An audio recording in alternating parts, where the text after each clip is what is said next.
and that's why it's today it's very quiet place, very quiet space, and I will explain you why later. So Michelin is the official tire partner for the Formula E Championship, and clearly the Formula E Championship is really important for Michelin. For us, the competition is clearly a laboratory where we are involved for understanding, for testing, and accelerating the innovations. And what we learn in the track, we want to use that for the improvement of the street tires. So everything we are experiencing in the competition and the race, we want to use that for the future street tires.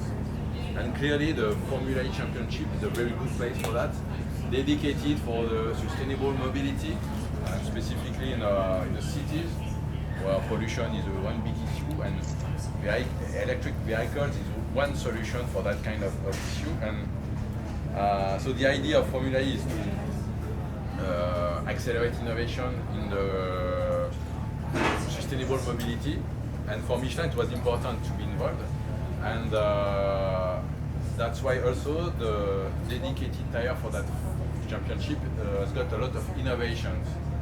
The first thing is that it's an 18-inch tire, which is quite a revolution for the single-seater championship. For example, Formula 1 is using 13-inch tires, IndyCar is 15, and this size is very close to standard street tire, as you can see in some of the normal cars on the street. So that means that it's a very easy to transfer what we learn on the race, to transfer it on the normal life. And it's also a good help for the rolling resistance. And you have to know that rolling resistance is really important for the fuel consumption and for the electric cars also, because that means that it's energy loss. And one way to reduce this energy loss is to reduce the rolling resistance, and this size is also a good start, because you have less sidewall. That means you have less deflection. That means you have less losses. And the second big innovation is the fact that this tire can work on dry but also wet conditions. Normally, in a race, in a competition like Formula 1, like endurance racing, for the dry conditions you got slick tires, and if it starts raining you have to stop to change tires, to put intermediate tires, or if it's raining more you have to put rain tires. And the idea was to have a tire that works on all conditions, wet and dry, but with a very big performance level. So it's not a compromise between a wet and a dry tire. It's a very strong performance on the dry and very strong performance also on the wet, which has a lot of advantages. First thing is that it's very close to the normal life, because on your normal car you don't stop and change tire when it starts raining. So we want to be very close to the normal life. And second thing is that we want to be energy efficient as much as possible. So reducing rolling resistance is a way, but also reducing the number of tires you have to produce and you have to transport, it's another way. It's a big impact on the competition, on the overall championship, because we don't have to design, produce, transport rain tires like it is the case in other championships. And until now we didn't experience the races on the rain. That means that if we would have developed a rain tire, we would have bring them for nothing on all races until now. So it's a very big benefit in terms of environmental footprint.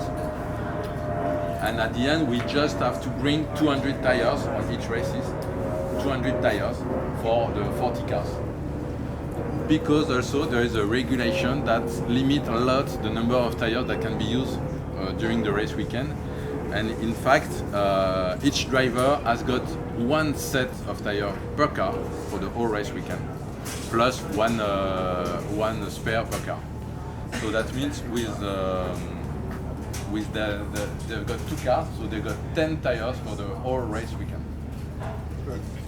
It's which is not a lot, and for example, so 200 tires for the whole cars, whereas for example in Formula 1 it's perhaps 150 or 200 per car for race weekend. So it's a big improvement regarding the environmental footprint of the tire itself for the championship. The fact that also it's a tread pattern tire means that we can work also on some tread or design technologies that we can then bring to the street tires, and this pattern is something that is very close to the next generation of pilot sport, for example. And the last thing is something that you cannot see, but this tire is communicating.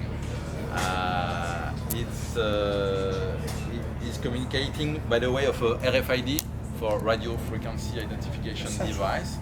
It's something that you can find on some of our articles. We are also developing that on truck tires. So it's an electronic chip. Very simple. Today the only information is the identification number of the tire.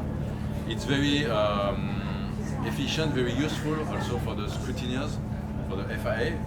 When they want to check the tire on a car, it's very easy. You just have to bring your reader close to the car, and you can easily have the identification numbers of the tires and check that this is the tires that are allowed for this driver. And I would say it's a first step in a new way of making the tire communicating. We can think about a way to have more information, to have information about life of the tire, how many kilometers and so on. So it's first step. It's really, but it's a big step also on some other championships where there is also a limitation of the number of tires. For example, at Le Mans, we develop also a dynamic reader, which is based at the end of the pit lane. And each time the car is running, we detect the tires, and then we can have the number of tires used by the car at the end of the weekend. It was a very big improvement in the endurance world, for example, at Le Mans. So that are the main innovation, the main specificities of this Pilot Sport EV, which is the dedicated tire for the Formula E car.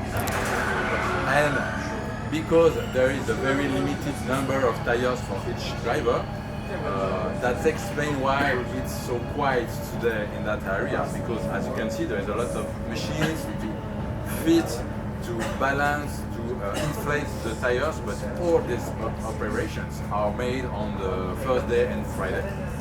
And then each driver, each team has got his tires, and normally until this evening, perhaps one will come to check or if they crash the car or something like that, but there should not be so much activity until the end of the day, where all the teams will bring back the tire, dismount them and fit some new tires for tomorrow, because tomorrow is another new day of racing. So I don't know if you have some additional questions. The different dimensions of the front and the rear. Yes, yeah. So the front is 24, 64, 18, and the rear is 67, 68. 24 is 27 on the width, and 64, 68 are the diameter, overall diameter of the tires. We have a very high torque from 0